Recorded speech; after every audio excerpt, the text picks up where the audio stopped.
Hello दोस्तों, आपका स्वागत है आपकी अपनी पॉलिटी की चौपाल में। और पॉलिटी की चौपाल में हमारा आज का विषय है 1853 के चार्टर एक्ट और 1858 के भारत शासन अधिनियम के अंतर्गत ऑब्जेक्टिव सेशन में आज इन्हीं दो विषयों से संबंधित ऑब्जेक्टिव का हम अध्ययन करेंगे, जो या तो प्रतियोगी परीक्षाओं में पूछे गए हैं या आपके लिए बहुत ज्यादा उपयोगी हो सकते हैं। तो चलिए बिना देर किए हम शुरू करते हैं ऑब्जेक्टिव सेशन को। हमारा सबसे पहला प्रश्न है, किस अधिनियम के द्वारा भारत के गवर्नर जनरल के कार्यकारिणी परिषद के विधायी और प्रशासनिक कार्यों को अलग अलग किया गया? तो बच्चों, इसका उत्तर होगा 1853 का चार्टर एक्ट। अब 1853 के चार्टर एक्ट द्वारा क्या हुआ? भारत के गवर्नर जनरल के विधायी और प्रशासनिक कार्यों को अलग अलग किया गया।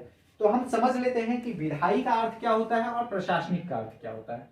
विधायी का अर्थ क्या होता है और प्रशासनिक कार्य का अर्थ क्या होता है? विधायी होता है कानून बनाने संबंधी अधिकार। क्या होता है? कानून बनाने संबंधी अधिकार। और प्रशासनिक का अर्थ क्या होता है? प्रशासनिक का अर्थ होता है किसी भी संस्था, देश या राज्य पर नियंत्रण बनाए रखने के लिए, वहां की कानून व्यवस्था बनाए रखने के लिए, उसे सही रूप से संचालित करने के लिए नियमों की आवश्यकता होती है और इन नियमों का पालन कराने के लिए एक संस्था होती है। तो वही संस्था प्रशासन के लिए जिम्मेदार होती है। तो किस प्रकार की? दो प्रकार की विधायी और प्रशासनिक कार्यों को अलग अलग कर दिया गया। तो किस अधिनियम के द्वारा अलग किया गया? 1853 के चार्टर एक्ट के द्वारा। किसके द्वारा अलग किया गया? 1853 के चार्टर एक्ट के द्वारा। अब जब विधायी और प्रशासनिक कार्यों को अलग किया गया तो आपके मन में यह प्रश्न तो आ रहा होगा, इसका मतलब क्या गवर्नर जनरल के कार्यकारिणी परिषद में भी बदलाव किया गया? तो जी हाँ, आपका सोचना बिल्कुल सही है। गवर्नर जनरल के कार्यकारिणी परिषद में भी बदलाव हुआ और उसके सदस्यों की संख्या में परिवर्तन हुआ। तो ठीक है, सदस्यों की संख्या में किस प्रकार का परिवर्तन हुआ, कितना हुआ, उसी से संबंधित हमारा अगला प्रश्न है कि 1853 के चार्टर एक्ट द्वारा गवर्नर जनरल के कार्यकारिणी परिषद में सदस्यों की संख्या में कितनी वृद्धि की गई? तो सदस्यों की संख्या में कितनी वृद्धि की गई? 6 सदस्यों की वृद्धि की गई। कितनी वृद्धि की गई? 6 सदस्यों की वृद्धि की गई। ठीक है, 6 सदस्यों की वृद्धि की गई। अब फिर आपके मन में प्रश्न आ रहा होगा कि ये 6 सदस्य आखिर थे कौन? और इसी से संबंधित हमारा अगला प्रश्न है। हमारा अगला प्रश्न है 1853 के चार्टर एक्ट द्वारा गवर्नर जनरल के कार्यकारिणी परिषद में बढ़ाए गए सदस्य कौन कौन थे? ठीक है, तो कौन कौन थे या उनका संबंध किस प्रांत से था? तो इसका उत्तर क्या होगा? इसका उत्तर है नंबर 1, 4 सदस्य जो थे वो प्रांतों से लिए गए थे। कहां से लिए गए थे? प्रांतों से लिए गए थे। तो कौन कौन से प्रांत से? नंबर 1 असम, दूसरा बंगाल, तीसरा बंबई, चौथा मद्रास। ये 4 सदस्य प्रांत से लिए गए थे और 2 सदस्य थे, एक मुख्य न्यायाधीश और छठे सदस्य कौन थे? छठे सदस्य थे कनिष्ठ न्यायाधीश। कौन थे छठे सदस्य? कनिष्ठ न्यायाधीश। ये 6 सदस्य थे और इन 6 सदस्यों की वृद्धि की गई थी। कौन? तो 6 सदस्यों का संबंध कहां कहां से था? असम, बंगाल, बंबई, मद्रास, मुख्य न्यायाधीश और कनिष्ठ न्यायाधीश। अब आते हैं हम अगले प्रश्न की ओर। हमारा अगला प्रश्न है, किस अधिनियम के द्वारा सर्वप्रथम गवर्नर जनरल के कार्यकारिणी परिषद के सदस्यों को विधान पार्षद कहकर संबोधित किया गया? तो बच्चों, इसका उत्तर है 1853 का चार्टर एक्ट। और ये काफी महत्वपूर्ण है। आज भी आप विधान परिषद और विधान पार्षद का नाम सुनते होंगे। किसी भी राज्य के उच्च सदन को विधान परिषद कहा जाता है। अगर उच्च सदन हो तो हर एक राज्य में उच्च सदन नहीं होते हैं और उसके सदस्यों को विधान पार्षद कहा जाता है। तो अगर हम जो है बात करें कि क्या इसका और उसका संबंध बिल्कुल एक है और मतलब बिल्कुल एक तरह है, जी नहीं, वो बिल्कुल प्रकृति में एक जैसे नहीं है।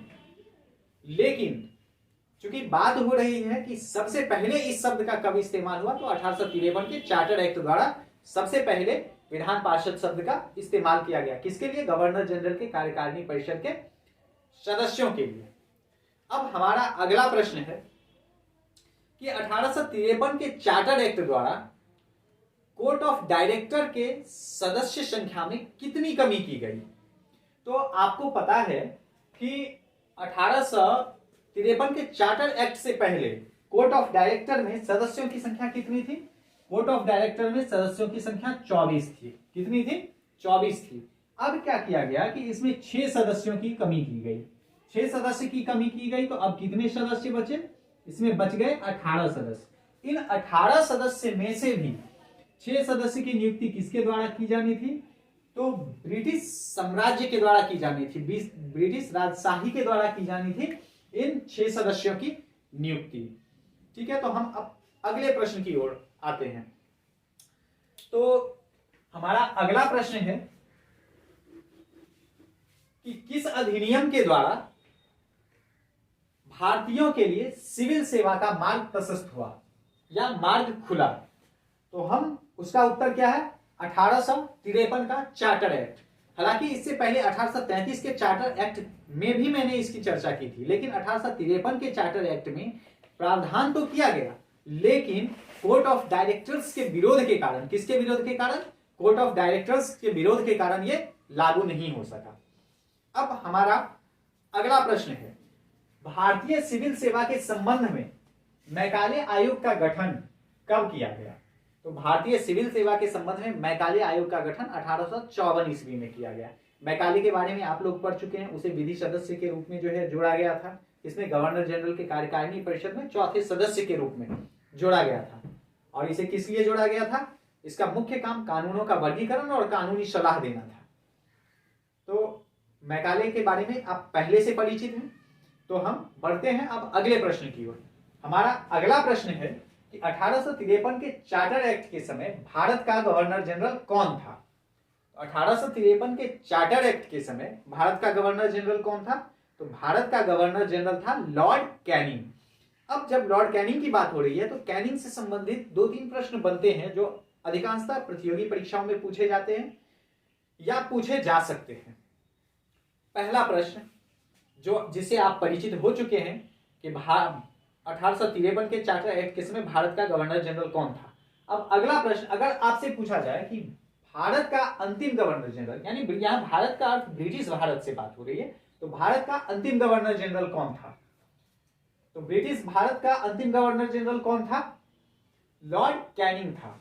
तो ठीक है, आखिर इसके बाद ऐसा क्या हुआ कि यह अंतिम हो गया? क्या इसके बाद आगे कोई गवर्नर जनरल आया भारत का? जी नहीं, इसके बाद कोई भारत का गवर्नर जनरल आगे नहीं आया, यह अंतिम था। वह प्रश्न में ही जो है आ गया।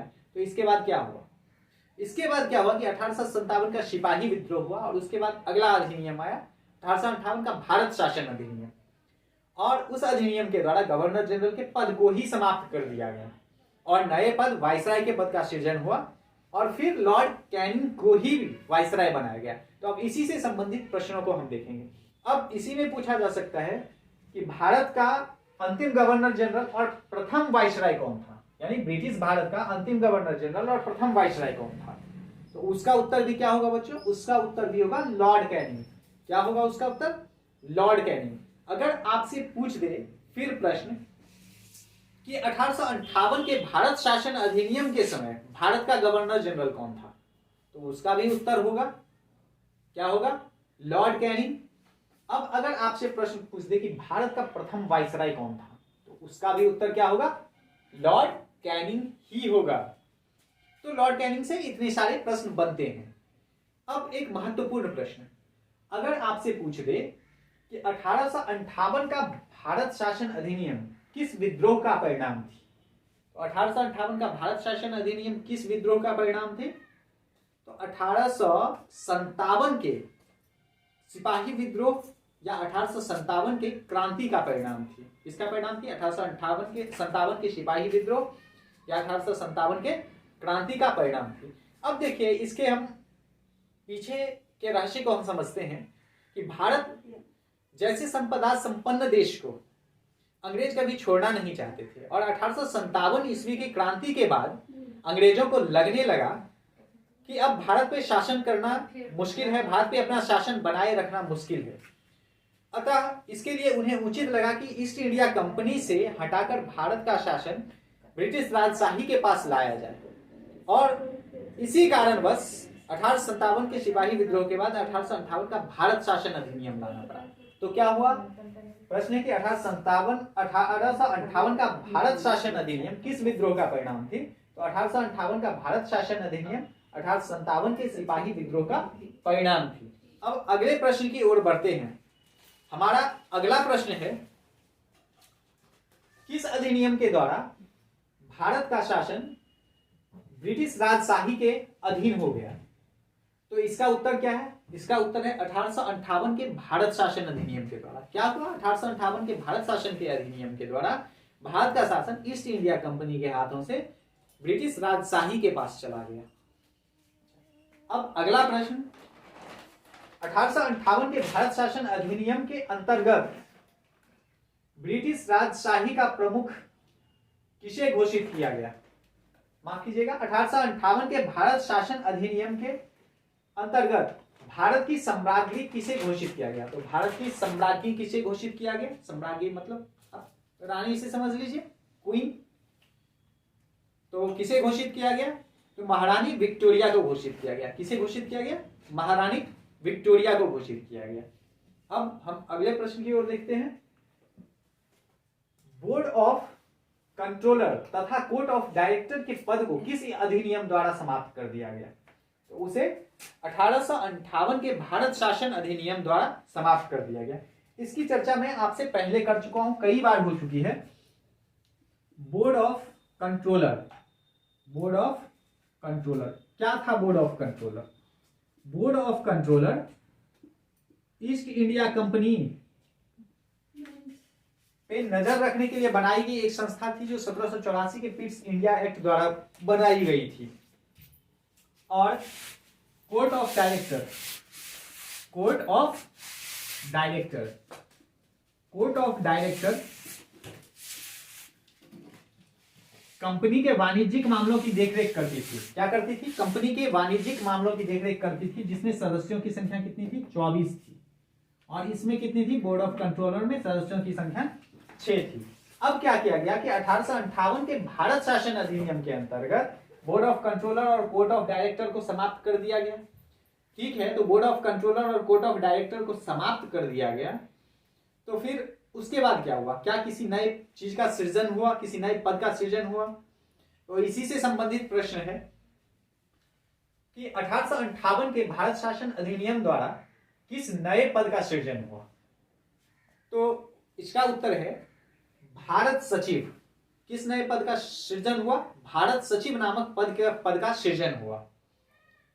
और इस भारत सचिव का जो पद है वो अकेले तो जो है पूरे शासन को संभाल नहीं देगा, कुछ लोग होंगे उसके मदद के लिए, उसकी भी अपनी परिषद होगी।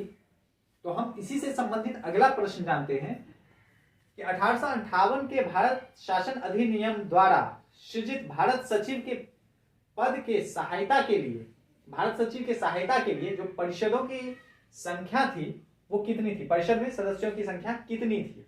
तो परिषद में सदस्यों की संख्या कितनी थी? परिषद में सदस्यों की संख्या 15 थी। कुल 15 लोग थे जो सलाह देने और जो है भारत सचिव की मदद करने के लिए परिषद में रखे गए थे। तो दोस्तों, मैंने कोशिश की है कि 1853 के चार्टर एक्ट और 1858 के भारत शासन अधिनियम के पूछे गए और आने वाले समस्त प्रश्नों को आपके समक्ष रख सकूं। उम्मीद करता हूं कि यह आपके लिए सहायक होगी। अब मिलते हैं पॉलिटी के ऑब्जेक्टिव के नेक्स्ट सेशन।